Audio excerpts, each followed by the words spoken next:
Bonjour François-Xavier Hénen. Bonjour madame. Vous venez de publier le 3e tome de vos manuels de religion. Exactement. Oui. J'ai quand même une question par rapport à ça. Pourquoi avoir rédigé des manuels de religion alors que vous êtes de formation philosophe?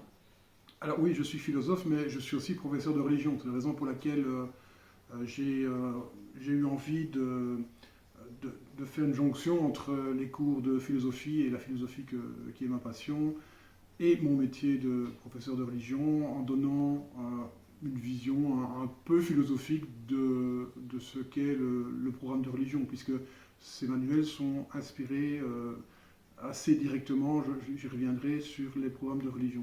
Voilà, c'est par passion et également par profession que j'ai rédigé ces manuels de religion.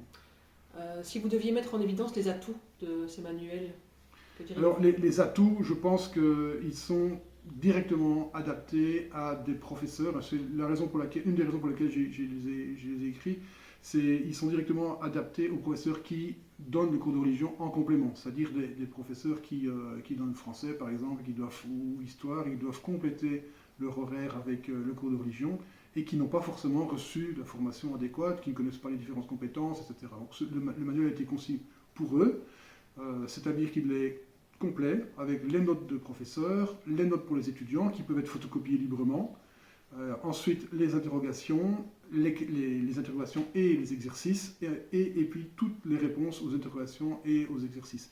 Alors ça, vous l'avez dans les 3 tomes, vous avez à chaque fois cette présentation en 4 parties. Chaque partie est elle-même décomposée en 4 séquences, donc vous avez à chaque fois 4 possibilités d'avoir des séquences différentes, donc ça en fait 12 en tout, vous aurez compris. Et ces différentes séquences peuvent être vues indépendamment les unes des autres. À mon avis, avec ces 3 manuels que vous avez ici, vous tenez une année à raison de 2 heures par semaine. Possibilité, si le professeur souhaite respecter scrupuleusement le programme de religion, le manuel qui s'impose à lui, c'est celui-ci, puisqu'il reprend mais vraiment à la lettre tout ce qui se trouve dans le programme. C'est le programme c'est le plus épais, mais ça peu importe, il y a également 4 séquences. On voit les zombies et les sectes pour introduire les différents éléments du programme.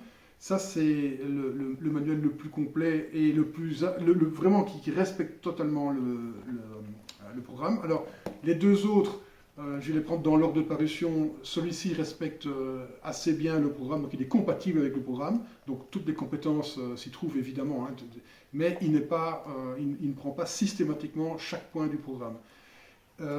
Et celui-ci, alors, est, à mon avis, celui qui est le plus en phase avec l'actualité, malheureusement, puisqu'il étudie les rapports entre, comme son nom l'indique, la paix et notre profession de foi, c'est-à-dire qu'il étudie les rapports entre les différentes approches de la paix et de la guerre, en montrant ce qu'est une guerre juste.